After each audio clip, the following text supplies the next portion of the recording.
what's the game changer here? Well, what if I created a digital monopoly, but the asset that you held wasn't a security, it was a commodity?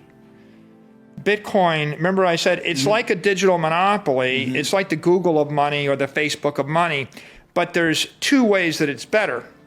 One way, it doesn't have a management team or a company. There's no counterparty risk. There's no one to fail you or rug pull you. There's nobody to subpoena, right? That's a big advantage. There's no workforce to unionize, right? There's no headquarters, right? Isn't There's it no your supply product? chain. Sorry? It's not a product that you had to build, create, It's manufacture. not a company. Yeah. Companies have risk factors. Right. Right? NVIDIA is banned in China. Apple is being investigated by the EU. Microsoft can be sued for antitrust. Even the best company in the world, you can attack it, right? If it's not a company, there's no attack surface. Right. So that's one way that it's superior. And then the second way is that it's not a security, it's a commodity. And because it's a commodity, it doesn't fall under the Investment Company Act of 1940. So there is no prohibition on having 100% of your liquid assets be invested in a commodity. You can create a company that's got $100 billion of gold or $100 billion of soybeans or $100 billion of oil. Natural gas or oil. But most of them don't outperform the S&P over the long term. The only one that even might pretend to maybe is gold, but no one ever bothered, just not compelling enough. And timber and oil and soybeans don't work. They're not good investment assets. So what's the king of all commodities? It used to be gold. By the way, gold is 14% a year for the last 5 years. It's literally tracking the S&P index right now. In an inflationary environment, gold performs like the S&P. That's the king of the metallic or physical commodities in the real world. Bitcoin is the greatest digital commodity. And so Bitcoin gives you a 50% ARR for the past 5 years. So it's triple gold, triple the S&P. So if I can beat the cost of capital, and if I can do it with a commodity, I can capitalize a publicly traded company 100% on that new asset. I can even lever it. I can go to 150%. Okay? And so the revolutionary paradigm shift here, right? The big innovation was take a 100-year-old structure, public companies in the United States, introduce a digital commodity that you can, and recapitalize the company on a digital commodity. If that company is now a Wixie and you start to sell billions of dollars of convertible bonds, those bonds will become the most valuable bonds in the world. And our bonds did. They became the most valuable, the highest performing corporate bonds, the highest performing convertible bonds in the world, because they've got a 50% ARR, 50 vol asset underlying the convertible bond. Then, so the convertible, let me understand this. You got $750 million of that, or you did a billion? No, we sold 10 billion of it. 10 billion. Okay, so we sold 650 million, then we sold $1 billion, then we sold another 800. Okay, so 10 billion. We became the biggest issuer of convertible bonds in the world over the next 4 years. The convertible bond means I can convert what? A convertible bond what? means you're converting, or I the buyer, the issuer can convert. Forgive my ignorance and my audience. Okay. I'm taking it on the chin here. Okay, I explain convertible bonds. Yeah, please. Okay. So I'm a corporation and I want to borrow money. So I issue a $500 million bond. Okay. And I agree to pay you 8%. That's a normal junk bond. Okay. If it's unsecured.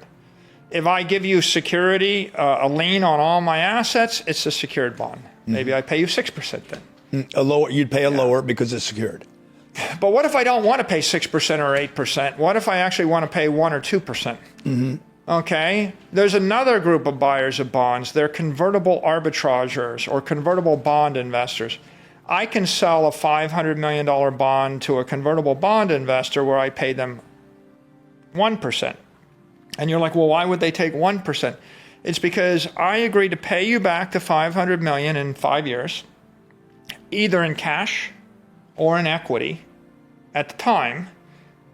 And meanwhile, I will give you an option a warrant to convert that into $500 million of equity at a 40% or 30% premium to the current price of the stock. Oh, got it. For the next 5 years. Anytime in that 5 years. So I'm giving you a stock option to buy $500 million of my stock for 5 years. And that option, if the stock is trading at $100, the option would be worth 20 or $30. Got it. Right? So I'm giving you a $30 option, and I'm also giving you a promise to give you back the $100 principal. And so the investor knows they're going to get 30% of their money. Yeah. Yeah. Yeah. And then what they do is they turn around and they're shorting your stock into the market in order to they eliminate all the risk. They basically hedge out their risk, they're arbing out the risk, and then they're just getting the upside. And so it's a different type of investor, but a convertible bond is a bond with an option tied to it. And who's the buyer of that? Or who's the seller? I guess the issuer. The seller is my company, a public company. So who's the issuer? Who's going to be the investor on the other side? Give me the name of somebody that would be like Millennium, Soros, Citadel. These are just big hedge funds. Big, mega hedge funds with billions of dollars. And this is their mandate is to find opportunities like this. Yeah, there's $100 billion. I've never raised money from those guys. It's a part of the bond business, and they buy convertible bonds. This is their job every day to go place every day. this money. Every week there's a deal like that. That's what they do. And you knew this. Did you know this in the beginning, or is this? No, I discovered it. Yeah, somebody pitched that to me. I got it. So, because the kind of issuer that can sell a convertible bond is a company with a very liquid stock that's very volatile. Because if you value options, you basically use the Black-Scholes equation, and the input to the Black-Scholes equation, which is first order most important, is the volatility. So if you have a stock with a volatility of 20, the option's not that valuable. But when the volatility goes to 80, the option becomes extremely valuable. Since I'm selling you a convertible bond and it comes with an option, right? A convertible bond issued by a company with a vol of 80 is going to be extremely valuable to the buyer. And that's why that's how we can sell $1 billion bond at 0 coupon, right? I only need to know two things. I need to know that there's enough liquidity that I can hedge it in the market. So if you're trading $1 billion a day, I can hedge out the bond so there's no risk for me. And then I need to know there's volatility. And then I need to believe the volatility. Volatility refers to what? You're talking about it going up and down violently? Okay, volatility is another word for standard deviation. Okay. So if I have a stock and it trades 100, 100, 100, 100, 100, 100, it is 0 vol. Yeah. There's no volatility. Right. And if it's trading like this, plus or minus, 10, you've got like a 10 vol. Got it. And then when it's trading plus or minus 80, call it an 80 vol. Yeah. Right? And I want the vol. You want the vol. Okay, well, the guy that wants the vol is the options trader because he's going to buy it here. He's going to short it at 80. He's going to buy it back at 20. Yeah. He's going to short it at 180. Right? Do you play any of this game? Do you play any of this shorting? I'm on the other side. I'm creating the tool for them to short. Yeah.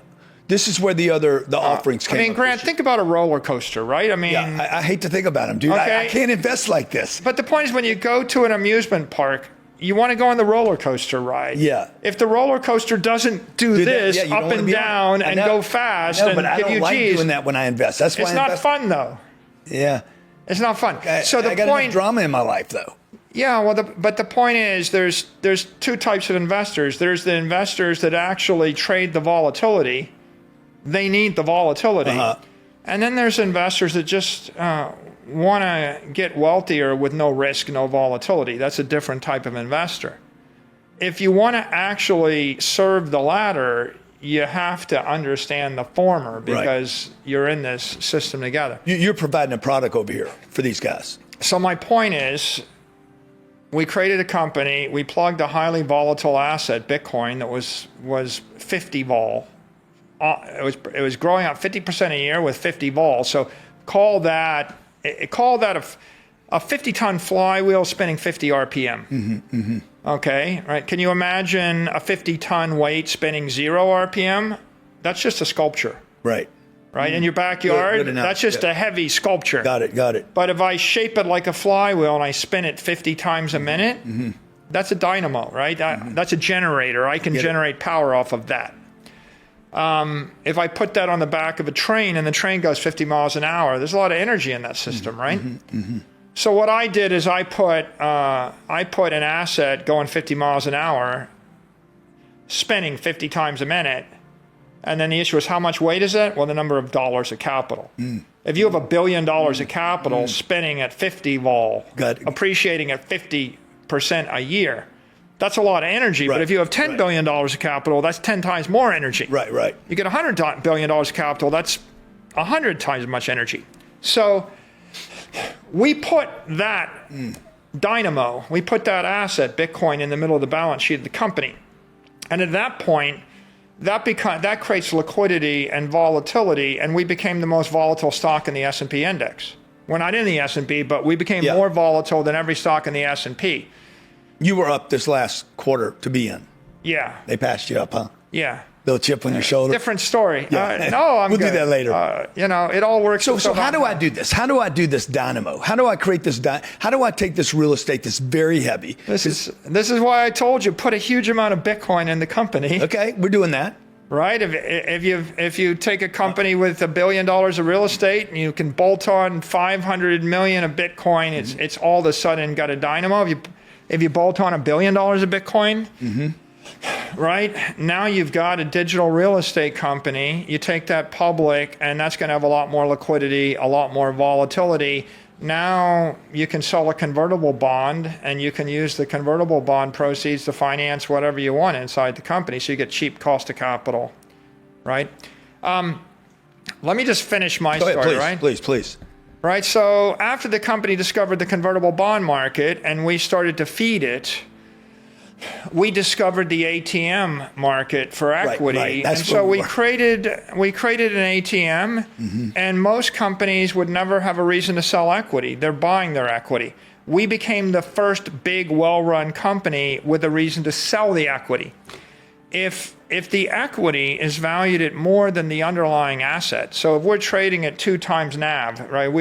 If we have $1 billion of Bitcoin and the company's worth $2 billion in equity value, we sell the equity, $1 of equity. We buy back the Bitcoin, and we capture 50 cents of profit on the round trip transaction. So you could sell $10 million. The stock's $1. The stock's $1, and the company owns 50 cents a share worth of Bitcoin. Got it. So I sell the stock for $1, and I buy back $1 of Bitcoin. Is that how you come up with your BTC yield? That's what you talk about, the yield. Yeah. For a long time, I'm like, what yield is he talking about? If you have $1 billion of Bitcoin, and then you sell stock, $1 billion of stock backed by 50 cents a share of Bitcoin. If you sell the stock at MNAV of 2, then you're going to sell $1 billion of stock backed by 500 million of Bitcoin, buy back $1 billion of Bitcoin, capture a $500 million gain. You captured a $500 million gain on $1 billion of Bitcoin. You've just generated a BTC yield of 50%. You see, you got a 50% tax-free dividend by simply selling the appreciated stock, buying back the underlying asset. So the BTC yield's a function of how much of that can you do versus your balance sheet.